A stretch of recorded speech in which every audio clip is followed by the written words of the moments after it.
Hello guys, आपका मेरे channel smart study में स्वागत है। आज हम शिक्षा निदेशालय की तरफ से दी जाने वाली कार्य पत्रक नंबर 36 करेंगे, जो कि क्लास 8th की है और विषय है हिंदी। ये वर्कशीट 8 दिसंबर 2021 की है। तो आइए शुरू करते हैं आज की वर्कशीट शुरू करने से पहले प्लीज़ मेरे चैनल को सब्सक्राइब कर दीजिए। तो आइए देखते हैं आज की वर्कशीट, जहाँ पहिया है। साइकिल चलाने के बहुत निश्चित आर्थिक निहितार्थ थे। तो देखो क्या बताया जा रहा है बेटा। हमने देखा पिछली वर्कशीट में कि जो पुट्टुकोट्टई जिले की गांव की जो औरतें थी, महिलाएं थी, उन्होंने साइकिल चलाना शुरू किया और उससे उनको बहुत ज़्यादा फायदा हो रहा था। यहाँ कहा गया कि साइकिल चलाने के बहुत निश्चित आर्थिक निहितार्थ थे।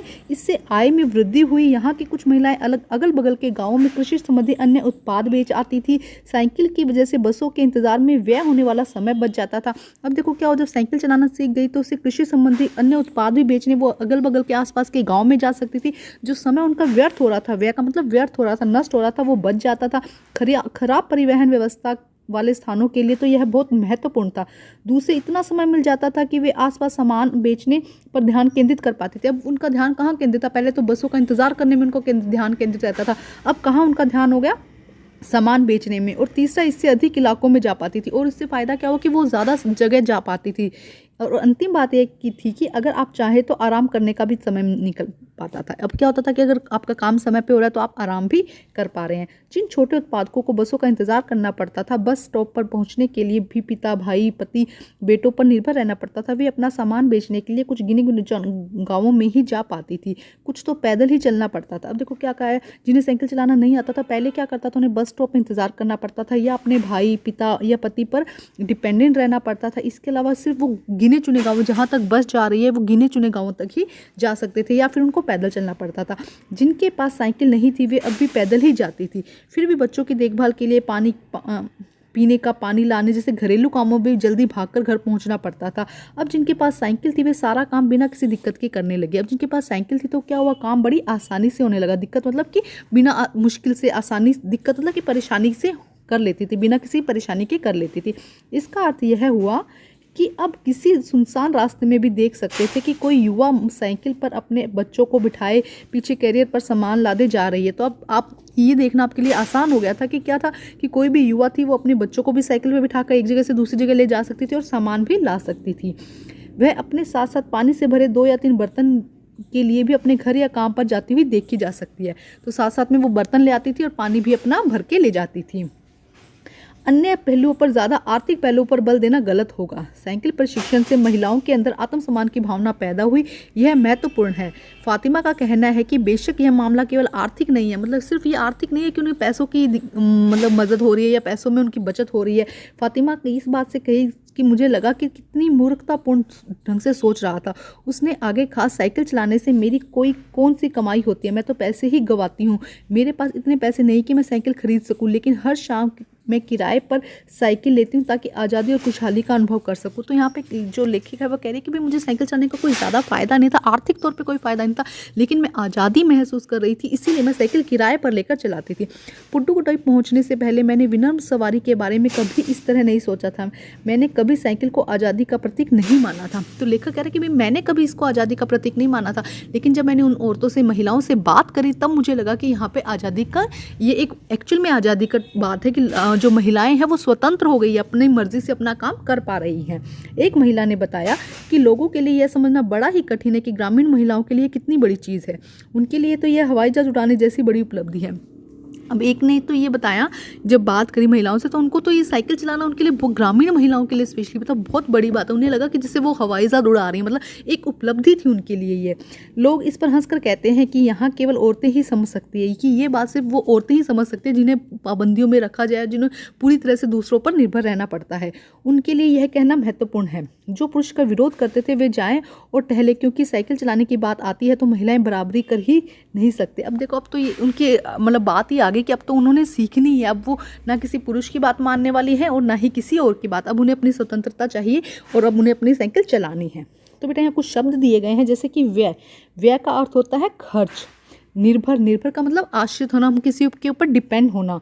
दिक्कत का मतलब होता है परेशानी। पहलू पक्ष, किसी के पहलू में या किसी के पक्ष में हम बात करना। आर्थिक मतलब धन से संबंधित, आर्थिक का मतलब क्या है, धन से संबंधित। और प्रतीक का मतलब क्या है, चिन्ह है। प्रतीक का मतलब क्या है, यहाँ पर चिन्ह है। तो अब हम करते को बेटा यहाँ पे ये दिखाया गया कि ग्रामीण जो महिलाएं थी उन्हें साइकिल के लिए एक आंदोलन करना पड़ा, और तब जाके जब सब लोग इस पे धीरे धीरे एग्री हुए तो उन्हें ये एक आज़ादी महसूस होने लगी इससे लिए। तो अब करते हैं इसके प्रश्न उत्तर हम।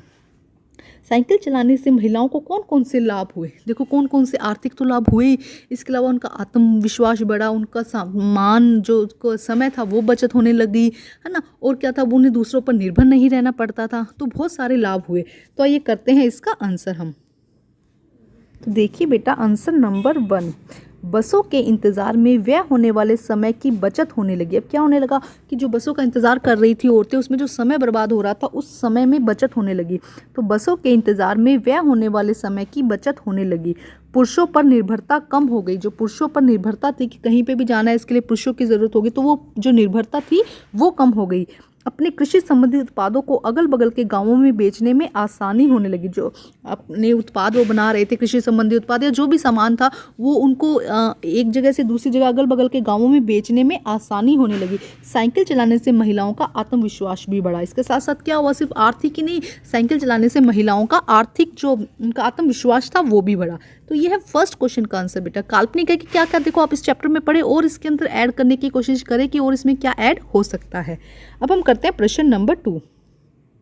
प्रश्न नंबर 2 देखिए बेटा, साइकिल को विनम्र सवारी क्यों कहा गया है, कल्पना करके लिखिए बेटा। विनम्र सवारी क्यों कहा गया है साइकिल को, देखो एक तो साइकिल चलाने में मतलब भारी भरकम व्हीकल है नहीं, जिससे कि क्या हो, दिक्कत हो अगर, और जो एक्सीडेंट की संभावना होती है वो भी इसके अंदर कम होती है, और हल्की सवारी है, सॉफ्ट, मतलब आराम से आप कहीं पर भी ले जा सकते हैं, कहीं पर भी इसको पार्किंग के लिए भी कोई प्रॉब्लम नहीं होती, तो इसके लिए इसको विनम्र सवारी कहा जाता है। तो आइए करते हैं इसका आंसर हम। तो देखिए बेटा आंसर नंबर 2, साइकिल को चलाने से सहजता और सरलता का अनुभव होता है। साइकिल को चलाने से क्या होता है, ग्रामीण महिलाओं को कैसा लग रहा था, ये एक सहजता और सरलता का अनुभव हो रहा था। इसमें किसी भी प्रकार की दुर्घटना की संभावना कम ही होती है। देखो साइकिल के बड़ा व्हीकल क्या है, अगर किसी से टकरा जाए तो बहुत ज़्यादा चोट लगने की संभावना होती है। तो साइकिल से एक तो क्या है, बड़ा दुर्घटना, कोई भीषण दुर्घटना की संभावना कम ही होती है, इसीलिए साइकिल को विनम्र सवारी कहा जाता है। एक बार फिर देखते हैं, साइकिल को चलाने में सहजता और सरलता का अनुभव होता है। इसमें किसी भी प्रकार की भीषण दुर्घटना की संभावना नहीं होती है, या इसमें किसी भी प्रकार की भीषण दुर्घटना की संभावना कम ही होती है, इसीलिए साइकिल सवारी को विनम्र सवारी कहा जाता है। तो ये है आंसर नंबर 2। अब हम करते हैं प्रश्न नंबर 3। प्रश्न नंबर 3 देखिए, आपके विचार से लेखक ने इस पाठ का नाम जहाँ पहिया है क्यों रखा होगा। देखो बेटा ये जो पाठ है ये क्या है, एक साइकिल आंदोलन से रिलेटेड है। इस पाठ में क्या दिखाया गया कि साइकिल की वजह से महिलाओं को आज़ादी मिली, और साइकिल का मुख्य केंद्र क्या होता है, पहिया। पहिया भी क्या एक गतिशील चीज़ है, जो क्या करता है, जिसने क्या किया, बहुत सारी महिलाओं को गतिशील बना दिया। तो इसीलिए उसको केंद्रित मानकर जो लेखक है उसने इसका नाम, इस पाठ का नाम, इस चैप्टर का नाम जहाँ पहिया है वहाँ, जहाँ पहिया है रखा होगा। तो आइए करते हैं प्रश्न नंबर 3 का उत्तर।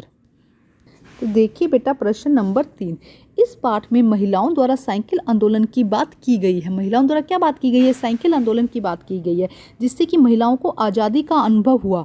साइकिल आंदोलन से महिलाओं का जीवन गतिशील हो गया। जिस तरह पहिया एक गतिशीलता का प्रतीक माना जाता है, साइकिल का मुख्य केंद्र भी पहिया ही होता है। देखो क्या कहा गया है, इस पाठ में महिलाओं द्वारा क्या की गई है, साइकिल आंदोलन की बात की गई है, जिससे कि महिलाओं को आज़ादी का अनुभव हुआ। साइकिल से क्या मिली बेटा, उनको आज़ादी मिली, जो उनके जीवन, जिसने उनके जीवन को पूरी तरह बदल दिया। साइकिल आंदोलन से महिलाओं का जीवन गतिशील हो गया। जिस तरह एक पहिया गतिशील होता है, पहिए में क्या होती है, गतिशीलता का प्रतीक माना जाता है, उसी तरह साइकिल ने क्या किया, महिलाओं के जीवन को गतिशील बना दिया।